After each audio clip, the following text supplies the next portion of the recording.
Hi everyone and welcome back to my YouTube channel. Today we are going to talk about daily soaps. What was so special about Behad that people still discuss whether Maya really wanted to kill Sanj or if she wanted to die at the hands of her ex-husband Arjun Sharma, even though the show went off air years ago. What was so special about Kuch Rang Pyar Ke Aise Bhi that a whole set of audience still talks about that show and even keeps watching it again and again. Last but not the least, what was so special about Ishqbaz that their Ishqbazi is still the talk of the town. So without any further ado, let's quickly get into the video. Behad was not just a random Saas Bahu drama. Instead, it was a whole movie in itself.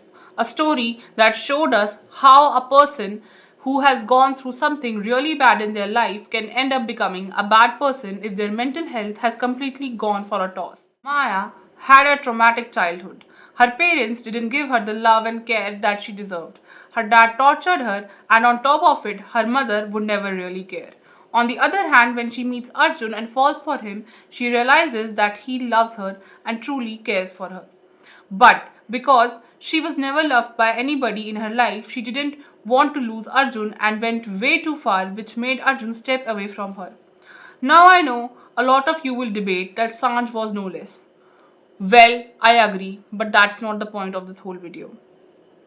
And let's leave that discussion for some other day. Coming back to the point, Maya does everything, and does she win or not? Well, from my perspective, she did win.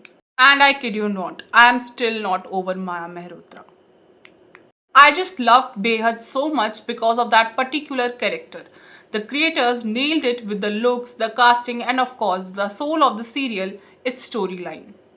Now let's talk about Ishqbaz. Ishqbaz was not just another story about brotherhood. It literally showed us what true brotherhood means.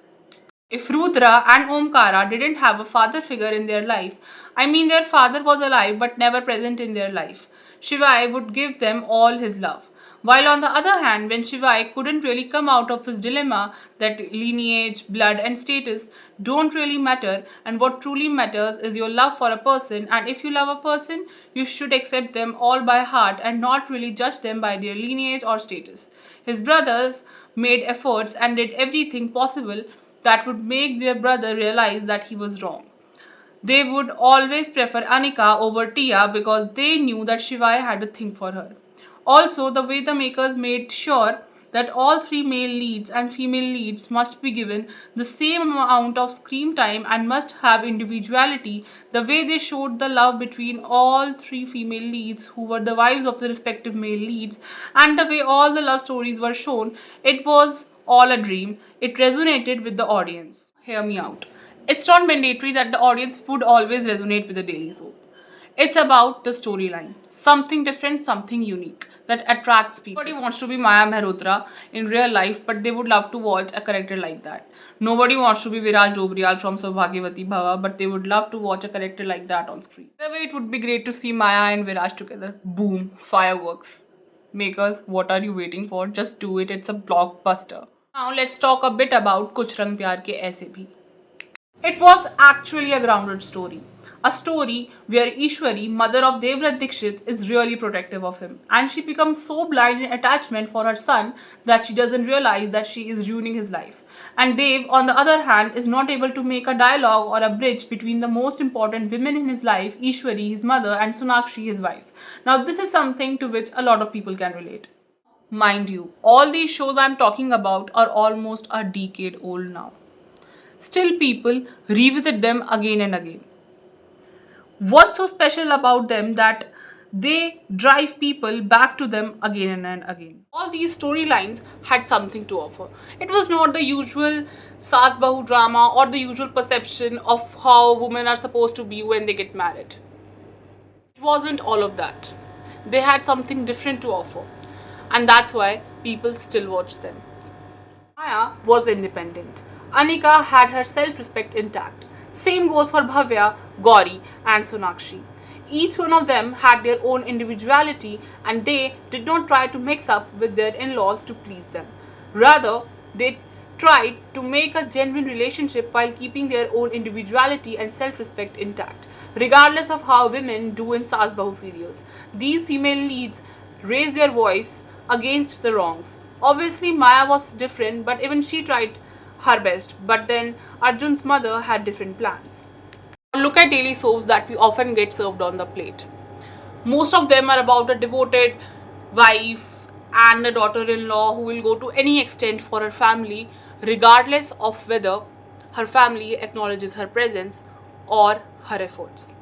Women work in the kitchen and wear saris. I don't want to put down homemakers or women who wear saris. It's their choice. But the portrayal of women here is like, if you don't do all this, you are not a good woman. If a modern woman comes into the picture, she is usually shown as evil, which is pathetic because we are living in 2026 and storylines like these are absolutely painful to watch. And all this doesn't end here. Often we see a show where a girl has dreams and she wants to be something in her life. And that's the selling point of the show, and the viewers buy it. A few episodes later, the story gets derailed from its original plot, and we see some random love angle, and eventually the girl marries that guy. And the girl becomes a homely girl and forgets about her dreams. She doesn't openly say that she doesn't want to work or pursue her dreams, nor does the male lead say such things to her. But this just happens in the show. The viewers feel cheated because this was not what they actually started watching the show for. And if all of this is not enough, there is unceremoniously a time leap or some supernatural things happening or a love triangle or two best friends fighting over a man who is already married to one of the friends or the sudden death of the main leads or we come to know they are dead but their memory is gone. Just the show changes, but the storyline remains the same, and honestly, one can easily predict what will happen next. These things make the viewers lose interest in the daily soap, and eventually the TRP drops, and the show goes off air. Makers need to understand that while it's certainly true that because of the OTT boom, people have shifted to platforms like Netflix, Amazon Prime, etc., there is still scope for daily soaps to survive, but only if they have something unique to offer. How do you think Korean dramas or Pakistani dramas started to boom here? Why do we see no one really engaging with daily soaps the way they used to do before? When we were kids, we were forced to watch TV serials because our mothers had to watch them. And we would also know the stories. But now, it seems like people don't even know which show is on air or went off air. Nobody knows when a show came and went off air. We have so much talent in our country, young actors, brilliant scriptwriters, and amazing production houses. Yet, we don't see our daily soaps doing as well as others.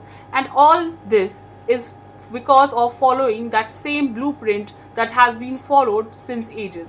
It seems like makers don't want to accept that the new generation wants something fresh, something new, and not the old Saas Bahu drama. Makers need to stop running shows for too long or making season 2 just because season 1 was a big hit. Write a storyline, follow it, and even if the TRP breaks all the charts, end the story on a good note according to the storyline. That is what makes a show iconic. This is just one side of the coin. We have to talk about the other side of the coin as well. While the Tier 1 audience won't watch low effort content, the Tier 3 or Tier 4 audience would prefer to watch such low effort content, and that is where makers fetch the TRP from. And in a way, they are compelled to make such storylines because how else would their shows survive? Tier 1 and Tier 2 city people have a lot of options on their platter, and they tend to skip a lot and are often choosy in what they choose to have and what they choose not to have. While Tier 3 and Tier 4 audiences still don't have many options and are unaware about OTT platforms and have no access to them. Also, makers aren't looking for storylines that are unique. They want quick revenue, and that comes from repeated storylines, which Tier 3 and Tier 4 city people watch. So, why waste time and energy writing something new when you can make money with the same stuff? Why take much risk with a new concept? After all, it's all business, and from a business point of view, they are playing a fair game. I know the video has already been very long and I'm extremely sorry for that. These are some of my opinions about how and why we don't see as many iconic daily soaps as before. Honestly, I could go on and on and on about this topic, but then the video would become way too long. Thank you so much for watching this video, and if you liked it, please like, comment, share and subscribe to my channel. Also follow me on my Instagram. The link is in the description below. Until then, see you in the next one. Bye bye.